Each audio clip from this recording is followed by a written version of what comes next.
사랑하는 처음 가족 여러분, 한 주간도 평안하셨습니까?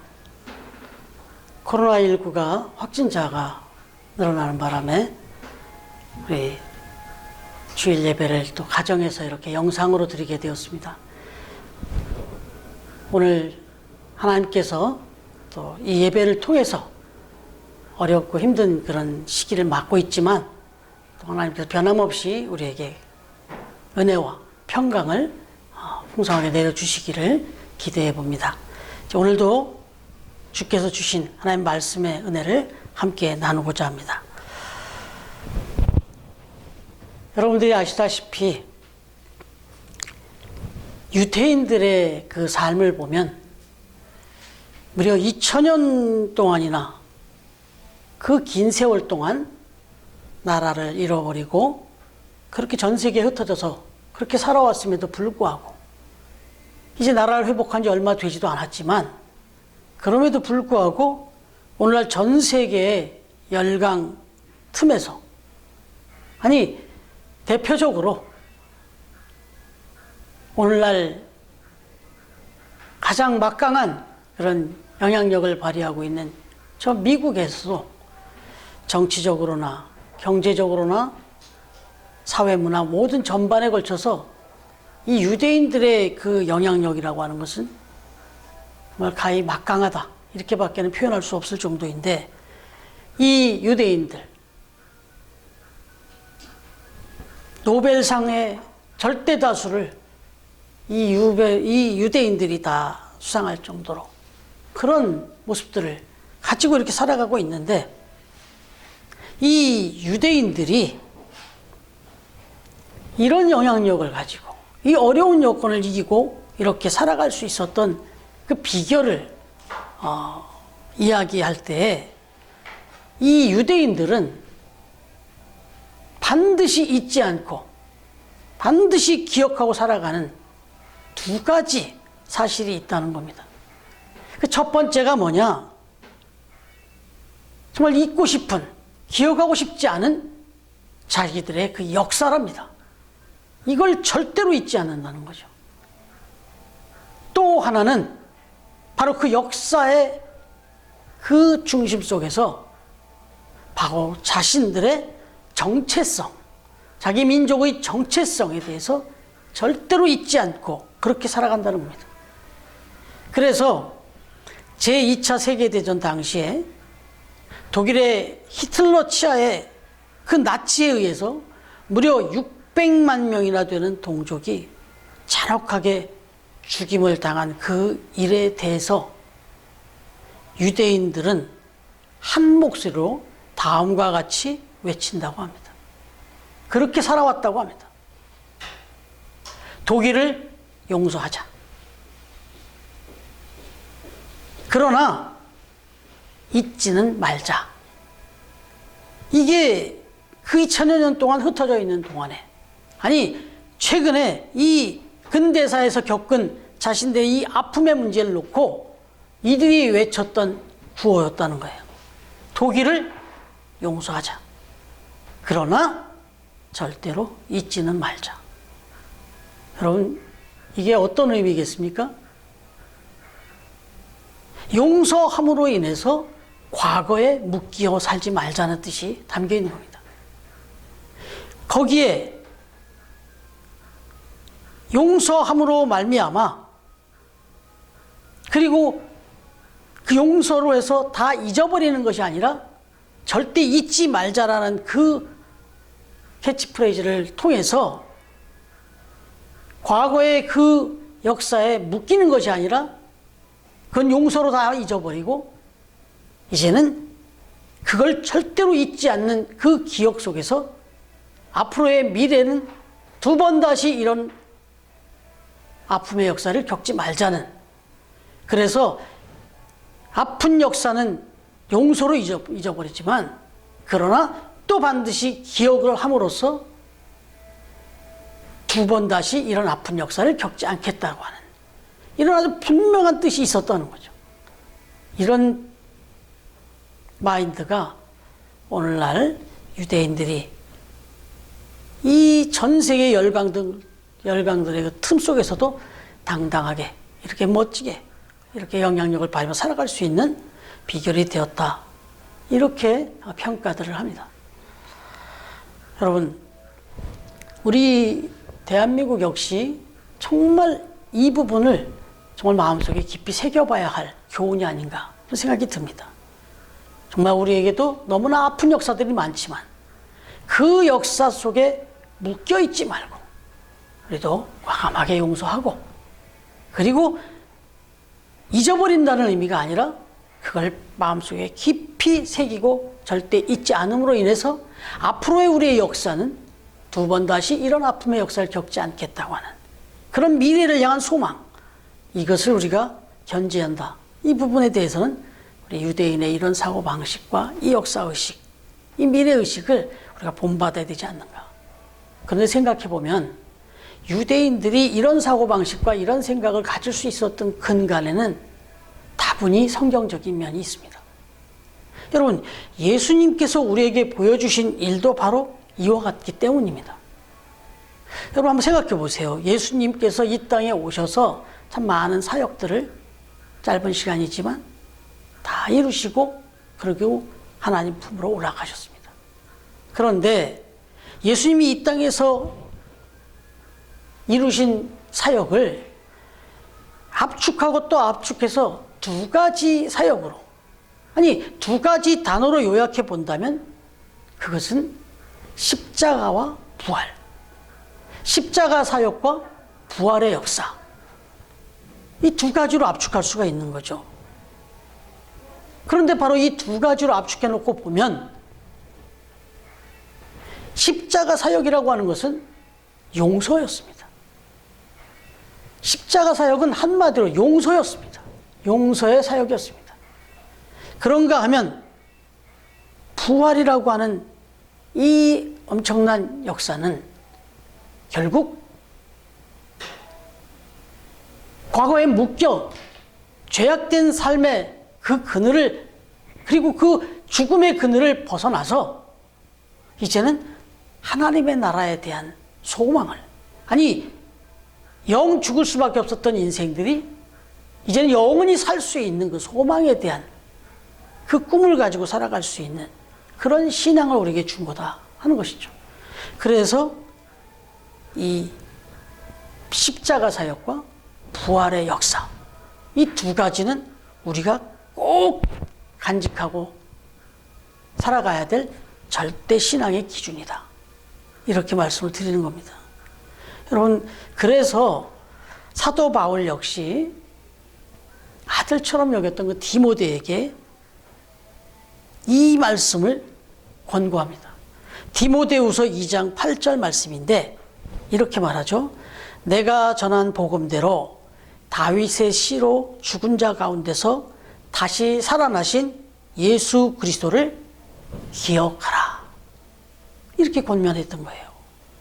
여러분, 바꿔서 말씀을 드리면 오늘 본문의 내용을 우리가 다시 한번 곱씹을 때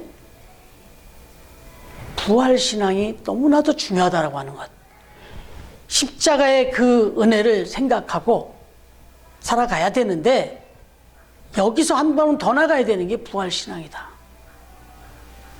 여러분, 오늘 본문에 나오는 제자들의 상황을 한번 살펴보면 왜 우리에게 이 부활신앙이 중요한가? 이 부분을 분명하게 깨닫게 되는 겁니다. 예수님께서 십자가에 달려 돌아가셨습니다.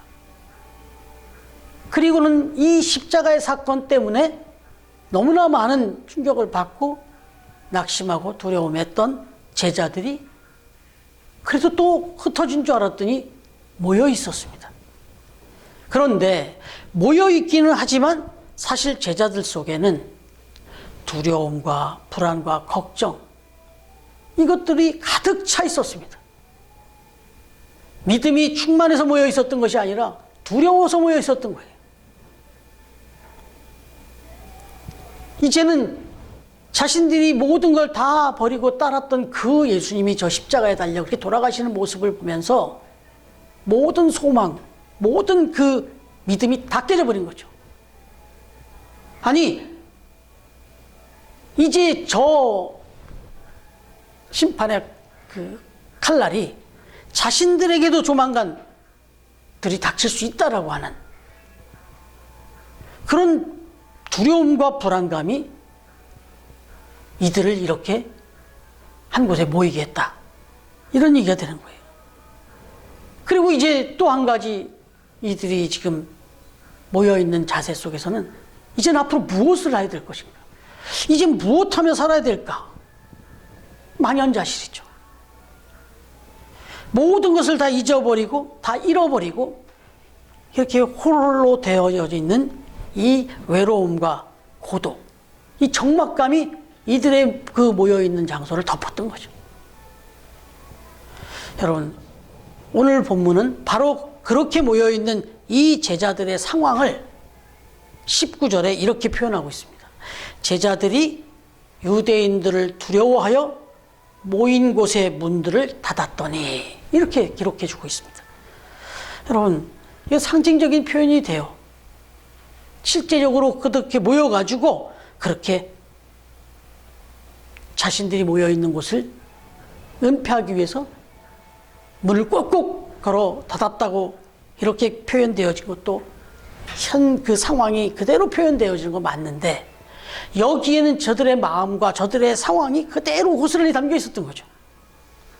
여러분, 저들이 지금 자신들이 모여있는 그 문에, 그 모인 곳에 문을 닫았다고 했는데 실은 저들의 마음의 문도 꽁꽁 닫힌 거죠. 여러분, 저들의 마음이 지금 꽁꽁 닫혀 있었다. 그래서 그 속에는, 그 마음 속에는 불안과 두려움만 가득했다. 이 말을 다른 말로 바꾸어 보면 저들의 마음 속에는 평안이 다 깨어져 버렸다. 평안과 평강이 다 깨져 버렸다는 반증이 되는 거죠. 그래서 바로 이러한 상태에 있는 제자들, 이 무리들을 부활하신 주님이 찾아갑니다. 그리고는 이 제자들에게 주님께서 들려주신 말씀이 너희에게 평강이 있을지어다, 이 말씀이었던 거예요. 지금 제자들에게 있어서 가장 시급하고 가장 중요하고 가장 절실했던 것, 평강이었습니다. 마음의 평안. 여러분, 그렇습니다. 불안과 두려움에 사로잡혀 있던 이 제자들에게 가장 큰 선물이 있다면 그건 바로 평강이겠죠. 편안한 거. 아니, 평안한 거죠. 여러분, 한번 생각해 보십시다. 지금 우리도 이렇게 코로나19로 인해서 함께 모여 예배하지 못하고 흩어져서 가정에서 이렇게 예배를 드리고 있는데, 우리의 마음속에 정말 일말에 우리도 부인할 수 없는 게 있다면 우리의 마음에 평강이 좀 깨져 있지 않느냐, 이거는. 불안하지 않습니까? 정말 교회사를 다 돌아봐도 이런 때가 없었고, 또 세계사를 돌아보고 지금의 모든 세계와 우리 국내 정세를 봐도 정말 이게 언제 끝날지, 계속 이렇게 코로나19가 지속된다면 과연 우리는 앞으로 어떻게 살아야 될지, 정말 너무나 많은 고민이 우리의 마음속에 있고, 당연히 우리 마음속의 평강과 평안은 다 깨져버린 그런 시대를 우리가 받고 있지 않느냐. 그래서 사실은 지금 제자들에게 찾아오셔서 너희에게 평강이 있을지어다라고 주신 이 말씀은 오늘 지금 저와 여러분에게 주님께서 들려주시는 음성이기도 합니다. 이제 나누는 살펴볼 말씀을 통해서 이 평강이 회복되기를 다시 한번 간절히 바라는 마음으로 오늘 주신 말씀 안에서 우리 처음 가족들, 가정과 삶의 자리 곳곳에 주님이 주시는 평강이 충만하게 임하시기를 주님의 이름으로 축원합니다. 여러분, 그러면 지금 주님께서 지금 제자들에게 말씀하시는 이 평강은 과연 어떤 의미일까요? 지금 제자들이 지금 처해 있는 상황은 평안한 상황이 아니었어요. 그런데 지금 그냥 던지신 말씀이 평강이었어요.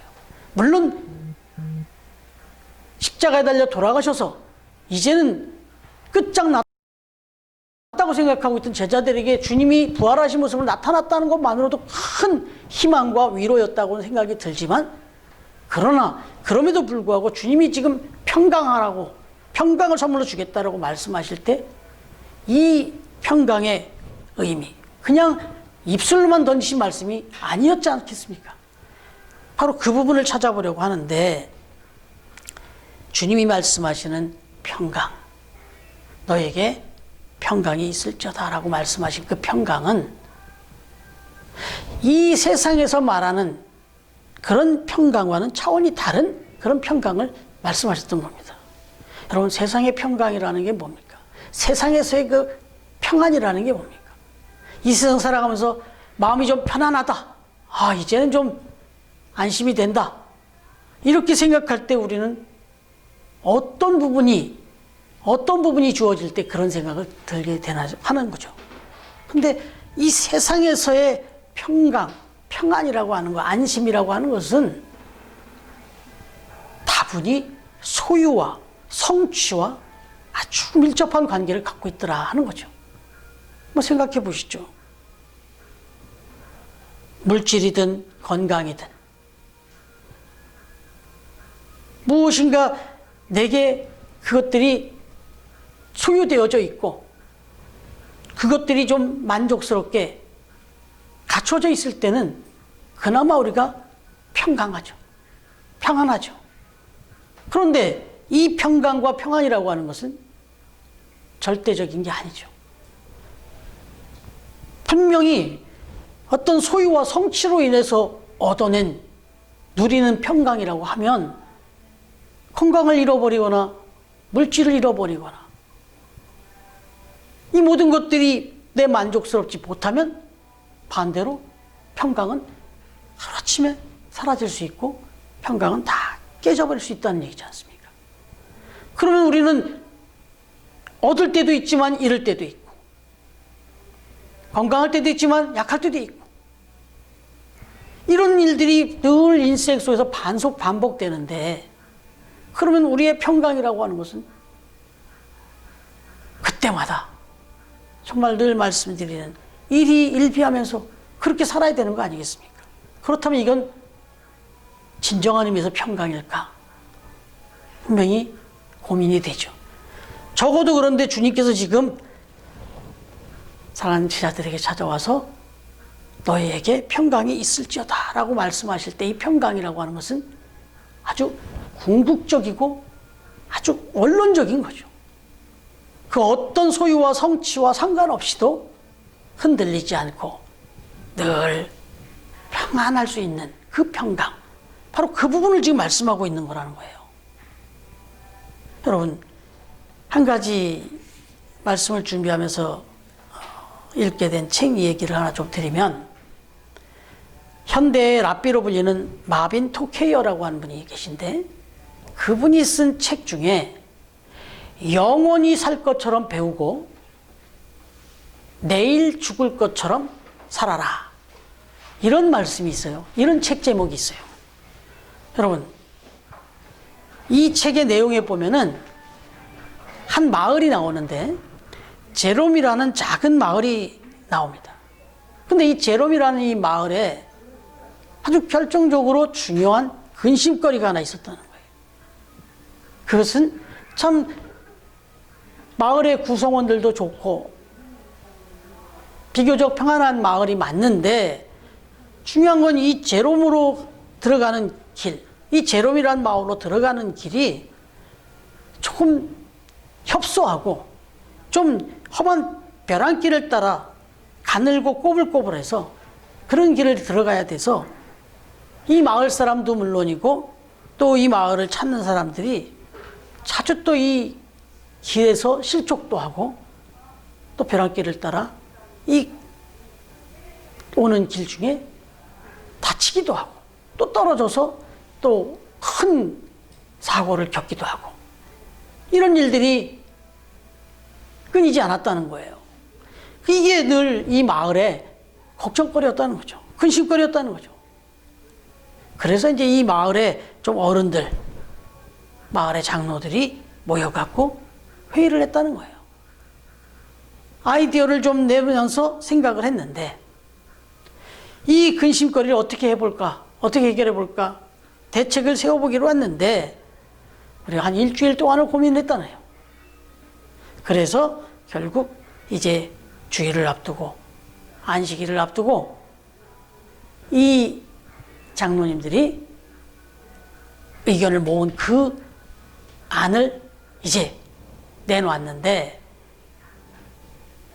그 결론이 뭐냐? 대책이 뭐였냐?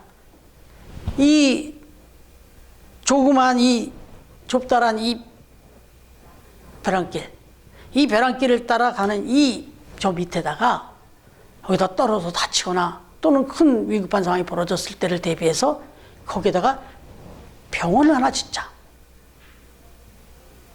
이런 대책이었다는 거예요. 여러분, 이 대책으로 마을 사람들이 이젠 됐다. 이제는 안심이 된다. 이렇게 평안을 얻었겠냐는 거예요. 적어도 오늘 이 책에서 얘기하는 것은 이게 근본적인 안심과 평안의 대책이 못 된다는 것을 지적하고 있는 거예요. 그러면서 이야기하는 것은 지금 이 세상 살아가는 우리의 삶의 자리에서 참 많은 사람들이 인간사를 보면 이런 근시안적인 바로 그 눈앞의 문제만을 해결하는 그것으로 안심을 삼고 평안을 누리려고 하는 그런 삶의 모습들이 참 많다. 여러분, 한번 생각해 보십시다. 코로나19로 지금 어려움을 겪고 있는데 정말 이 코로나19 이 바이러스에 대해서 여러 대책들이 나오고 있어요. 그런데 많은 대책들이 나오지만 그 대책들 중에는 근본적인 해결 대책이 나오기 전에는 그 어떤 대책도 우리의 근본적인 근심과 염려를 해결할 수 없는 거죠. 예를 들어서 이 어려운 일을 겪었다고 해서 재정적으로 지원을 해주고 또 어떤 장소를 마련하고 격리를 시켜주고 그래서 그 격리된 사람들을 지원을 해주고 또 치료제를 개발하고 이런 일들이 이루어진다고 해도 여전히 코로나19로 인한 근심에 대한 문제는 해결할 수 없는 거죠. 가장 확실한 근심 이 해결의 방법은 벌어진 상황들 그것들을 해결하는 것이 아니라 벌어지지 않도록 해결하는 것. 굳이 예를 들자면 백신을 개발한다든지 해서 이 코로나19에 대한 근본적인 걸 차단해야만 그래야 이 근심의 문제가 해결되는 거 아니겠습니까? 여러분 생각해 보시면 지금 주님께서 너희에게 평강이 있을지어다라고 말씀하실 때 주님께서는 바로 그 일을 이루신 분입니다. 우리 인간에게 있어서 가장 큰 근심과 염려는 저 에덴 동산까지 올라갑니다. 원래 하나님이 이 땅에 만물을 창조하시고 에덴 동산을 주시고 그 낙원을 주시고 우리 인간들에게 아담과 하와에게 이 모든 것을 주실 때는 근심과 염려, 걱정이라는 건 일도 없었습니다. 그래서 그야말로 평강과 평안 그것이 전부였습니다. 그런데 이 평강과 평안이 깨지게 된 이유가 하나님을 대적하고 하나님처럼 되보겠다고 하는 그런 교만 이것 때문에 결국 하나님 앞에 불순종함으로 해서 하나님과 단절되는 그 죄악 때문에 인간에게는 두려움과 근심과 불안이 들어온 거예요. 그러니까 이 인간의 근본적인 이 근심과 두려움 이거는 하나님과의 관계에서 온 거예요. 이 죄 때문에 이런 두려움이 우리에게 찾아왔다는 거죠. 그렇기 때문에 예수님께서 저 십자가상에서 이루신 사역은 바로 우리가 근본적으로 갖고 있는 그 죄악의 문제, 그 죄악 때문에 해결할 수 없이 늘 우리 안에 찾아왔던 그 두려움과 근심을 다 해결해내는 그 일을 하셨다는 거예요. 그러니 이젠 죄악의 문제로 인해서 너희들이 더 이상 근심하거나 염려하지 않게 되었다. 바로 그 선물을 내가 너희에게 주노라. 이렇게 말씀하신 거예요. 그리고 이것이 더 나아가서는 결국 이 근심과 염려가 더 나아가면 죽음의 문제가 다다르는 거죠. 여러분, 죄악이 심각한 것은 결국 그 죄가 싹시 죽음이기 때문에 우리 인간에게 있어서 가장 큰 두려움과 염려는 결국은 죽음이에요. 이 죽음의 문제를 해결하지 못한 한 인류는 영원토록 계속해서 이 근심과 염려를 어떻게 해결할 수가 없는 거예요. 여러분, 우리 삶의 자리에서도 보면 참 많은 보험들이 있죠. 그 보험들을 가만히 돌아보면 여러 질병과 여러 사건, 사고들, 그런가 하면 가장 큰 보험의 핵심은 사망이에요. 이걸 보장하겠다는 거예요. 근데 이것 말씀드린 대로 그 채로운 마을에 그 대책과 뭐가 달라요? 보험을 다, 모든 걸 다 들어놓으면 안심이 됩니까? 평안합니까? 참 그것이 우리의 삶에 아주 요소에 아주 요긴하게 도움이 되는 거, 그걸 부인하는 건 아니지만, 그러나 근본적인 우리의 염려와 불안은 그런 모든 사건, 사고가 안 일어나고 우리가 건강이 상하지 않고 그리고 우리의 궁극적인 죽음이 없는 이런 문제들이 다 해결돼야 참 진정한 평안이 오는 거죠. 바로 그 일을 주님께서는 십자가상에서 우리의 죄악의 문제를 다 해결해 주심으로 평안을 주시고, 또 궁극적으로는 우리의 삶의 죽음의 문제를 저 부활의 역사로 다 해결해 주셨기 때문에 오늘 주님께서 이 제자들에게 찾아와서 하신 말씀은 너에게 평강이 있을지어다 라고 말씀하신 것은 바로 이 모든 문제들을 우리에게 다 해결해 주셨다. 바로 저와 여러분에게도 바로 이 믿음을 주시는 거예요. 그래서 우리에게는 이 부활신앙이 너무나도 중요하다. 여러분, 그런데 이것만으로 마치진 않았어요. 주님이 여기서 한 가지 더 말씀하십니다. 부활하신 주님께서 이 제자들을 찾아와서 너에게 평강이 있을지어다 말씀하시고 이어지는 말씀이 있어요.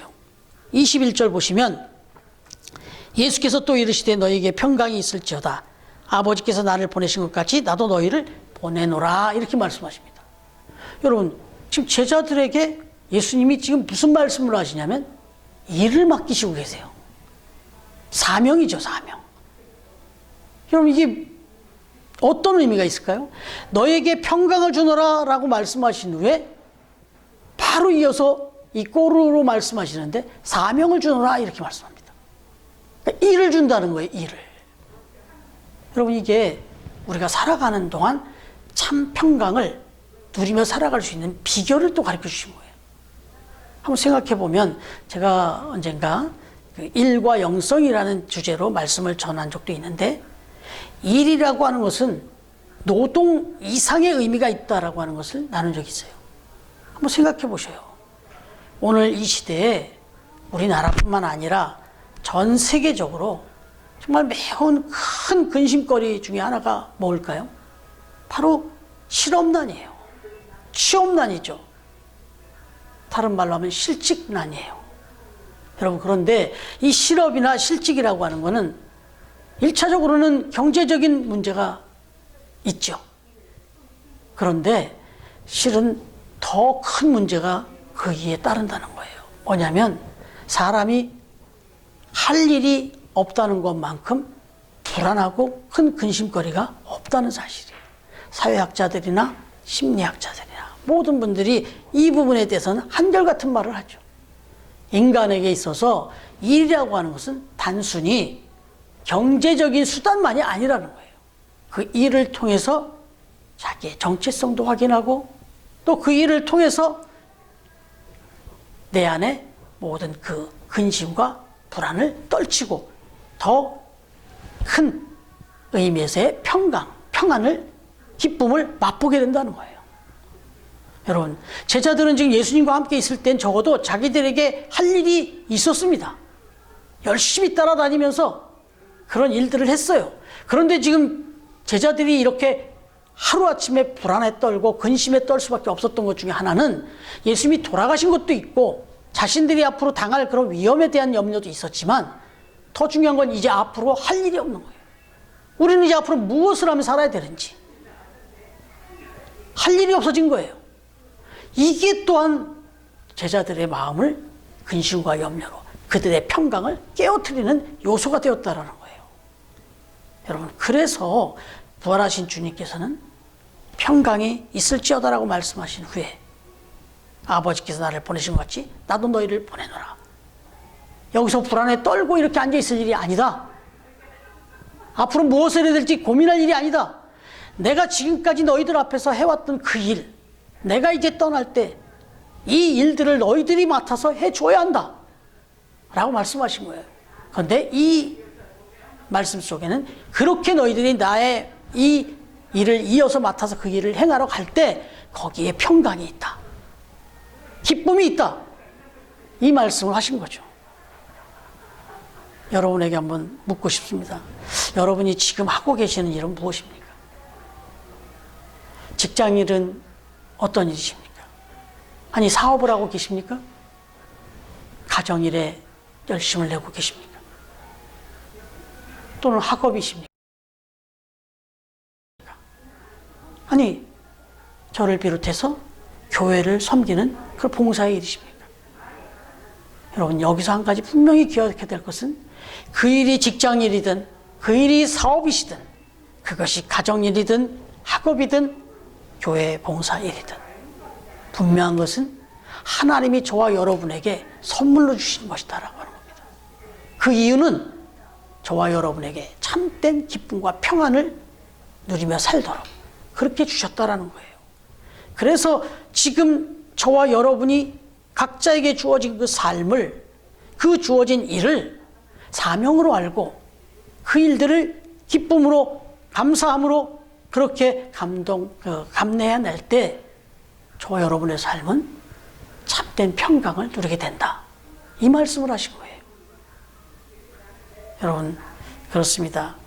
우리가 먼저 해야 될 일은 부활하신 주님을 바라보면서 그 십자가의 주님, 부활의 주님, 그 사역의 의미를 생각하면서 더 이상 죄악의 종로로 타지 마시고 죄의 종로로 타지 않고 죄의 죄책감에 짓눌릴 것도 없고, 그리고 또 한 걸음 더 나아가서 우리 인생에서의 어떤 그 위험과 어려움에서도 심지어 저 죽음의 문제까지도 다 내어놓고 하나님의 나라를 바라보면서 정말 우리의 인생의 그 찬란한 내일을 바라보면서 소망을 가지고 그렇게 살아가는 그런 평안, 그런 기쁨이 우리 속에 있어야 되겠고, 그리고 또 한 가지는 우리에게 주어진 일, 우리에게 주어진 사명을 정말 잘 감당하면서 그 사명을 감당하면서 그 감당하는 그 속에서 주어지는 그 평안, 그걸 누리며 살아가는 그런 저와 여러분이 되어야 한다 하는 겁니다. 하나 더 여러분들에게 묻고 싶습니다. 여러분들이 직장에서든 사업터에서든 또는 가정에서든 학교에서든 또는 교회에서든 여러분이 그 공동체에 참여해서 그 공동체 안에서, 그 조직 안에서, 그 그룹 안에서 여러분들에게 맡겨진 일들을 행할 때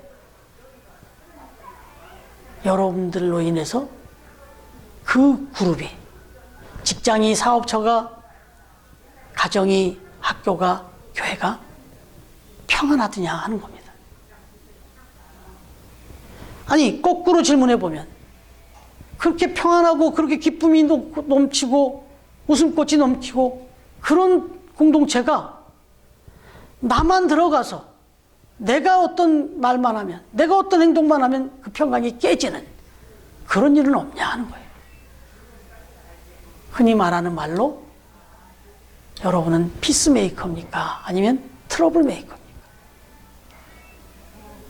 정말 힘들고 어려운 가정이지만, 힘들고 어려운 직장이지만, 힘들고 어려운 사업이지만, 함께하는 공동체 속에서 내가 함께만 하면 희망을 이야기하고, 그리고 기쁨의 웃음꽃이 피어나는 그런 모습을 우리가 보이며 살아야 된다 하는 거죠.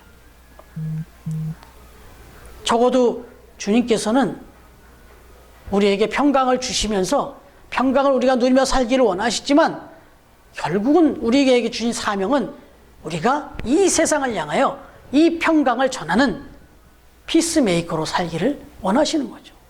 여러분, 지금 우리가 어디를 가든 다 불안하고 다 마음들이 지금 싱숭생숭합니다. 정말 밝은 모습을 쳐다보기가 어려워요. 한숨과 탄식이 넘쳐나는 그런 시대를 우리가 살아가고 있어요. 여기에 교회마저 같이 탄식하며 한숨하면 안 되죠.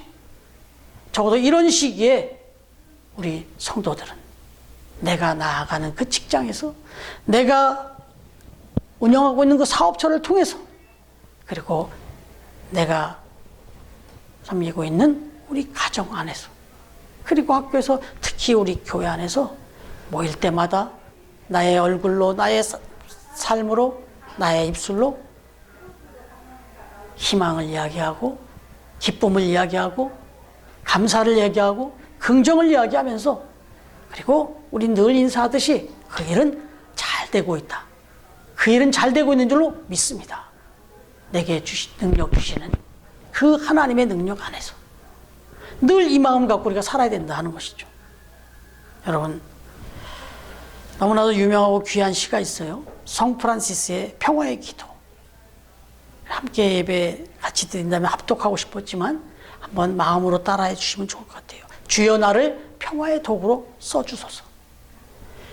미움이 있는 곳에 사랑을, 다툼이 있는 곳에 용서를, 분열이 있는 곳에 일치를, 절망이 있는 곳에 희망을, 슬픔이 있는 곳에 기쁨을 심게 하소서. 위로받기보다는 위로하고, 이해받기보다는 이해하며, 사랑받기보다는 사랑하며 살게 하소서. 저와 여러분의 삶이 이 기도의 내용 같은 그런 삶이 되어지기를, 오늘 우리에게 평강을 주시고, 그리고 그 평강을 우리가 누리며 또 나누며 살기를 원하시는 우리 주님의 이름으로 축원합니다. 기도하겠습니다. 하나님 아버지, 감사합니다. 다시 한번 코로나19 확진으로 인해서 우리 사랑하는 처음 가족들 함께하지 못하고 이렇게 각 가정에서 또 이렇게 하나님 앞에 예배를 드립니다.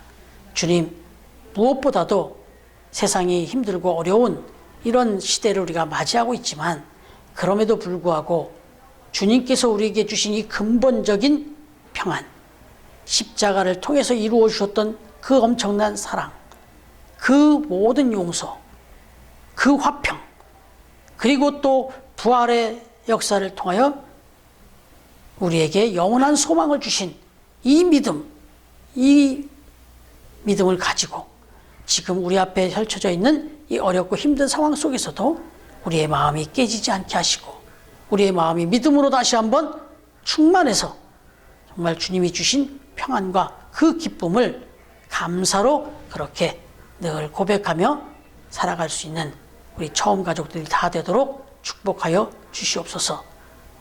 이후로도 하나님께서 이 어려운 상황을 능히 거두어내시고 우리에게 참된 기쁨과 평강을 또 주실 것을 믿고, 이제 우리에게 주어진 그 사명을 가지고 우리의 일터에, 우리의 삶의 자리, 우리의 가정에서 또 교회에서 정말 피스메이커로서의 사명을 잘 감당하며 살아가는 우리 처음 가족들이 다 되도록 축복하여 주옵소서. 감사드리며 우리에게 참 평강을 선물로 주신 우리 주 예수 그리스도의 이름으로 기도드리옵나이다. 아멘. 이제는 우리 주님 예수 그리스도의 은혜와 하나님의 사랑과 성령님의 교통하시는 은총이,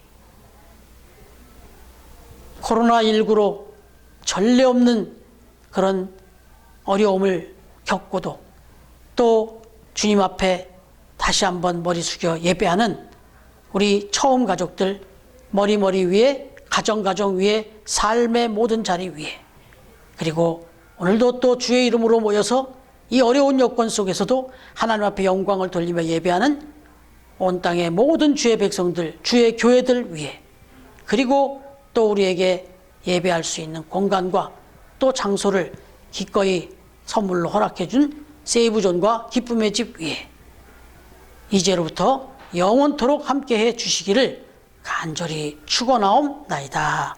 아멘.